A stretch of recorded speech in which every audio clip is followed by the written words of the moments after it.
Hi, I'm Dr. James Kroll, and this is Ben Koerth. We've been working a long time, going back to the 70s, on food plots for deer. As a matter of fact, when we first started the Institute, we asked folks what they needed to know, and they wanted to know about food plots. That was our first research.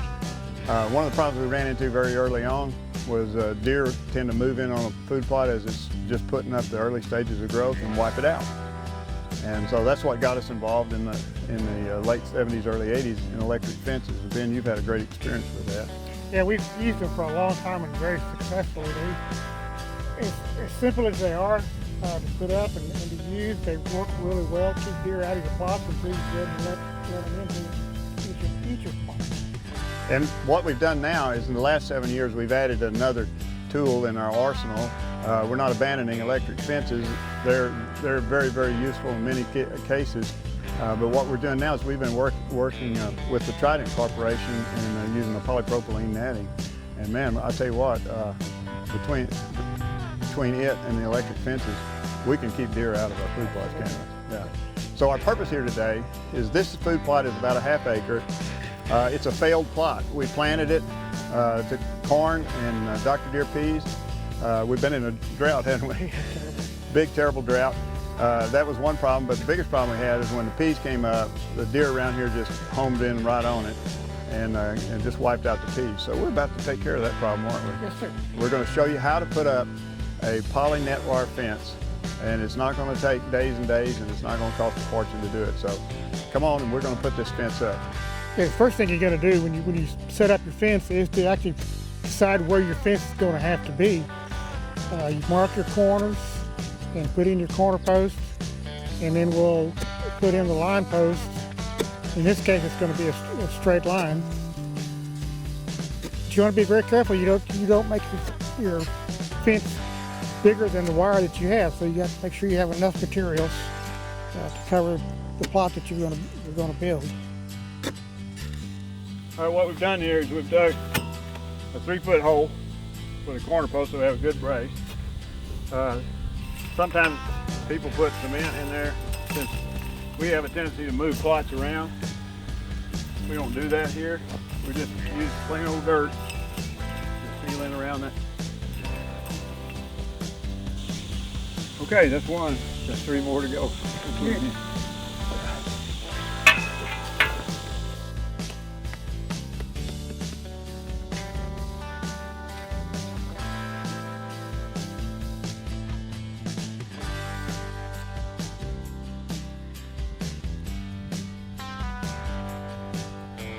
Okay, we've got our line established. The next thing we're going to put a post at 20 feet. You can put them 15 feet or 20 feet. We feel like 20 is good enough. So I'll go along the tape, make a pin every 20 feet. One of the neat things about this system is this 2-part line post get up. You drive this part into the ground, and then your line post actually fits down inside this once you're done. So at the end of the year or end of the season, you want to take your fence down, all you have to do is pull your line post out, and your base stays there and be ready for the next time you want to use it. It's really easy to put in the ground. It comes with a little head that fits on top of your pipe so you don't beat up your pipe when you're putting it in the ground. Okay, we got our base driven into the ground to the mark that's on the post. There's 2 ways you can do it. You can put it this deep and leave a little bit of your base sticking out of the ground, or you can drive your base all the way to the level with the soil surface. When you get ready to put your line post in, it simply fits inside the base, and you're ready to go. You want to take your fence down, the line post comes out, your base stays there. You're not having to look at posts in your food plots all year round. You can leave it out. We like to leave it out a little bit out of the ground like this because it makes it easy to find the next time you want to use it. You can drive it all the way to the bottom of the soil surface. It gets it completely out of your way, but sometimes it's kind of hard to find that base again. It fills up with grass or dirt. If you leave it out of the ground just a little bit, it's easier to find and easier to work with next time. Now we're going to put the base monofilament line on to anchor the fence to. at the bottom. Keeps things from crawling under on you there.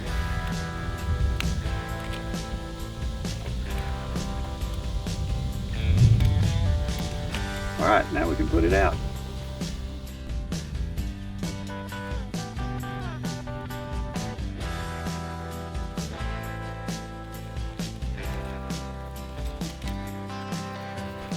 Okay, well, what we've done is we've strung the monofilament line around the bottom so we can tie off the bottom of the net wire using an X zip ties that works real good. It really will hold it in place. You can see it's holding in place real good. So we got to go around 4 corners and then we'll be ready to do something.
Well, there we have it. Didn't take long at all. We got ourselves a deer-proof fence around our food plot. All we need now is a little rain. We'll pray for rain. Before long, we'll have a big crop in here ready for our deer in late August, early September. Well, I guess you could say, if you look behind me here, these fences work pretty well. Now the question comes up of what do we do with it? Well, first of all, these fences help us get our food plot established. It prevents the deer from eating off those little plants when they first come up. Secondly, what we're doing here is we're banking forage. These plants are highly desirable to deer, and if we didn't have a fence, they would be eating them when there were perfectly good foods out there in the woods for them to eat. So we're banking the forage. Now, how do we use it? How do we get access? Before long, in about a week or so, we're going to be opening up the gates and letting the deer come in and feed, because it's getting into August. Things are starting to dry up. There's not as much forage as there was earlier in the spring. And so we'll let them eat until they eat half of it.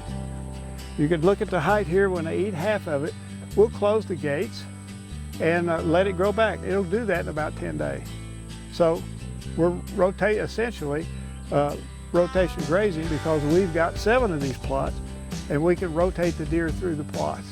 So we've got rotation grazing. One last thing from a hunting perspective. If you got neighbors that shoot every deer to jump your fence, you plant this kind of food plot right here, keep it protected until just before the first day of bow season, and then take the fence down, and you will own the deer, I'll guarantee you. And that way it'll help you hold those deer and protect those young bucks from being harvested. I'm Dr. James Kroll. This is my world.